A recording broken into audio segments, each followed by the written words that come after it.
كان الله غفورا رحيما. ومن تاب وعمل صالحا فإنه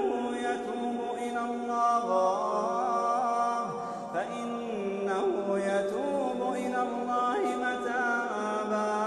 والذين لا يشهدون الزور وإذا مروا باللغو مروا كراما.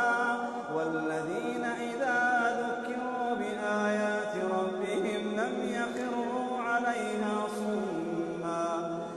يخروا عليها صما وعميانا. والذين يقولون ربنا